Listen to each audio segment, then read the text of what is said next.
Potser una imatge val més que 1000 paraules, però una sola paraula suggereix molt més de 1000 imatges. I la música sempre acaba posant la intensitat dels seus acords al damunt del que veiem i al darrere del que sentim.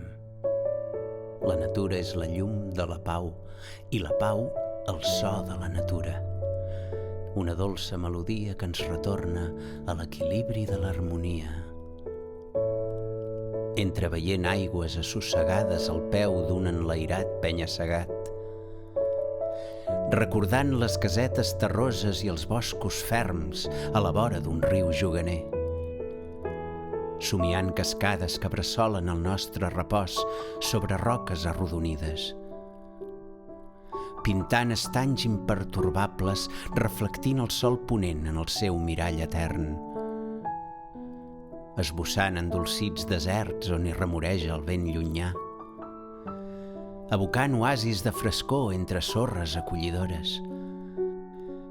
acolorint mars amanyegadors de platges tranquil·les, difuminant capvespres de colors amb pinzellades agosarades, descrivint núvols surant, emblanquint les veles que empeny un oreig suau, volant sobre oceans embravits entre les aus encuriosides, recreant estels on abocar-hi la il·lusió sota una lluna esperançadora, afegint esquitxos de vermells, verds, liles i grocs dibuixats des del cor, enyorant la tendresa mandrosa de les músiques acaronadores, esclatant de goig amb la llum que tenyeix de foc lleres, ribes i cels, revivint gels enlluernadors sota neus perpètuament adormides, esperant pluges que ens fan somriure amb les seves nombroses cançons, abraçant la felicitat de l'aire càlid sobre l'herba flonja, olorant les gotes escampades pels dibuixos aturats. Gaudir de l'art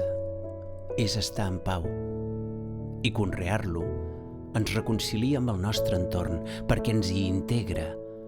recordant-nos constantment que els somnis ens fan iguals i que sempre ens retornen el respecte per totes les formes i els colors diferents, per tots els sons i els accents més diversos, perquè la vida només pot néixer de la pau.